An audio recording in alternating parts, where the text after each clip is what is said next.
I got words of wisdom for you. Communism is socialism in a hurry, and communism is a long and very painful trip to capitalism.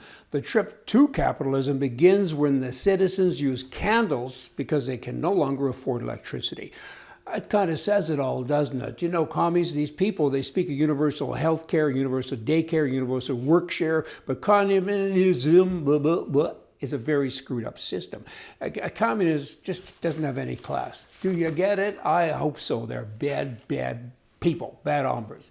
The National Rifle Association of the United States of America, I was at their annual meeting here in Indianapolis a month or so ago, and their numbers are interesting. They bring in almost $450 million a year. You know, that's a lot of dough, and that's a lot of money, a lot of revenue, and they had an increase from last year over $34 million, so they're growing every year. You know, I'm a little bit perplexed by their numbers. They've been around forever, 150 years or whatever that is. And I think they have about 1.5% in terms of membership of the total population in America. So I wish they could kind of tone down the anger and kind of incorporate the fun part of it or something. I wish everybody was a member of them. Certainly they have all kinds of supporters, probably 20, 30, 40, 50 million supporters. I get it. But the paying membership, that's what's needed, because they do use the money wisely. The National Rifle Association in America.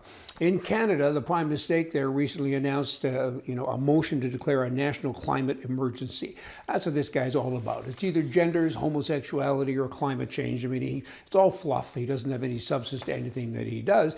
And I've always kind of marveled at that. If you're talking climate change all the time, and what about the other side? You always need to talk about both sides of a conversation or of a topic. And he doesn't do that, like all politicians. But climate change, you always see pictures of bears, the polar bear, and so many other cute little animals that are going away because of climate change. What about lizards and snakes and all those bad animals? You never see pictures of them. So I guess that means that climate change doesn't impact them, and they're going to remain. They're going to stay with us. Probably they'll increase in numbers, but all the cuddly little things are going to be gone. That doesn't sound very fair. Does nature kind of do that? It comes down and says, I'll kill you and I'll leave you alone because you're ugly? I don't think so. The Liberals, under the prime mistake, just unveiled that they're going to manage $600 million bailout fund for the media. They're censoring everything that you do in Canada. Free speech doesn't exist anymore. It's a very dangerous place that the Canadian people find themselves in now.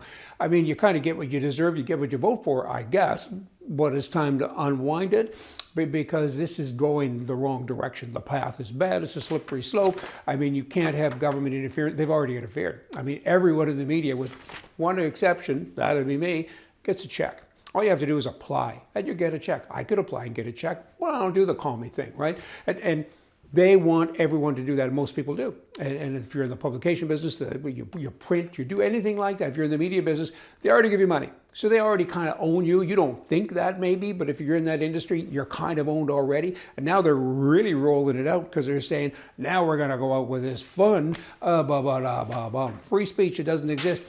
If you're one of them that gets a check, send it back. I mean, you want free? You got to work at it a little bit. For your information, Canada also, keep up with me here, we're moving along. Canada is a partner of the Rainbow Refugee Society, which sponsors all these letters. Why don't they just say homosexual? They sponsor LGBTQ2 refugees from around the world. So the prime mistake of Canada is targeting those that he wants.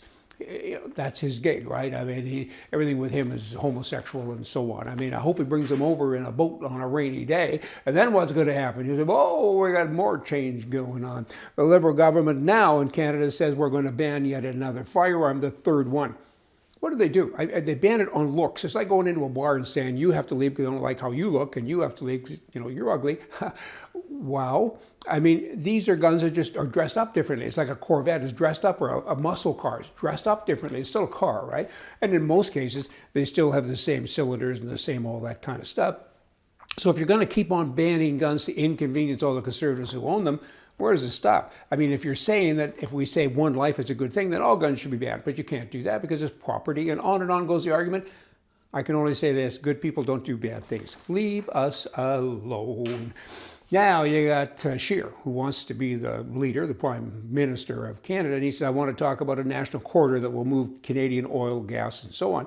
I've had the solution to this years and years ago. It is so simple. You don't have to talk to an Indian, you don't have to talk to a politician or anybody else. The government of Canada owns the highway, okay, from coast to coast. They own it already. They own the ditches. Put your pipeline in the ditch and stop talking. How about some action instead of all this bloody ramble all the time? Boo, ba-doo, ba-doo, boo. I saw a great sign the other day in Ottawa, Canada, liberal in a restaurant. Liberal servings at conservative prices. Hey, y'all come back. See ya.